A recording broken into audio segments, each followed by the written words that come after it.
Establishment Democrats are still confused about how they should be reacting to last week's primary victory of Alexandria Ocasio-Cortez over establishment Democrat Joseph Crowley, who many believe was next in line to take over after Nancy Pelosi eventually retires. So, in the week since that has happened, we have seen these establishment types, Nancy Pelosi, saying, whoa, this is just an outlier, right?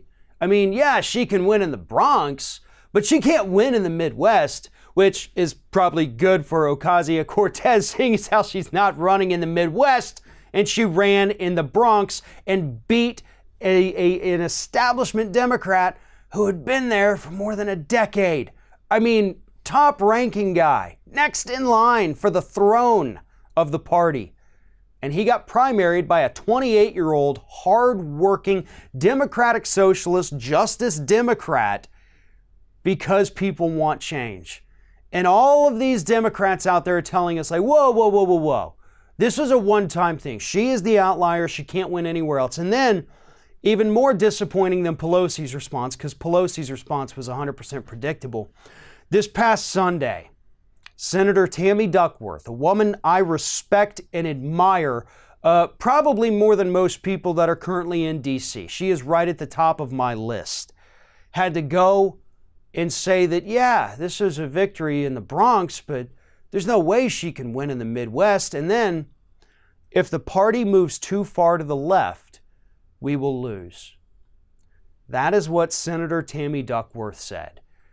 And it's a shocking feeling to lose so much respect and admiration for somebody through one thing that comes out of their mouth. But that is 100% what happened when I heard Senator Duckworth say that. This is absolutely appalling. And I don't understand what the Democratic elites don't understand about what's happening in this country. Stop saying that somebody like Ocasio-Cortez can't win in the Midwest. Have you looked at the polls, you idiots? Because I'm assuming you haven't. Luckily, I have. Most people in this country have.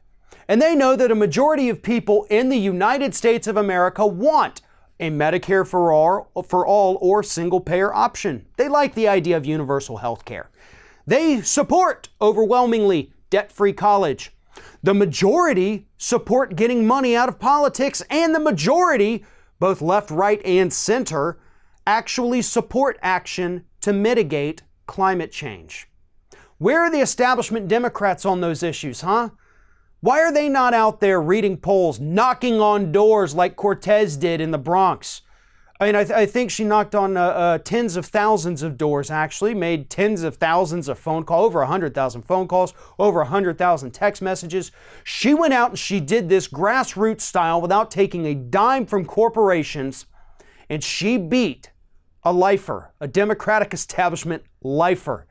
And you people have the audacity to go out there and say, like, oh, this isn't going to happen anywhere else. She can't win in the Midwest. I think she has a better shot at winning in the Midwest, even though she's not running there, than anybody else. Why?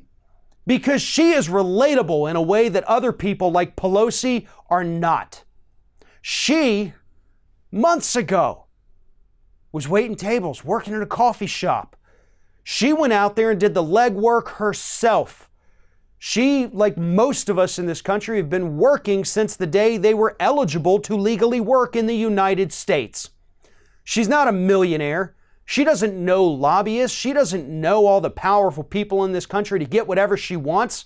She saw that there's a problem with the government. She ran for office. She won, and she did it the way that every politician should. She has a better chance of winning a Wisconsin or a Nebraska than Nancy Pelosi does.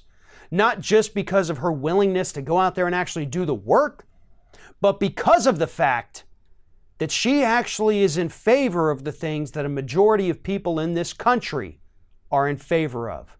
Because when you strip party identity away from a policy, the majority of people in this country, Republican and Democrat, actually want these progressive policies put in place.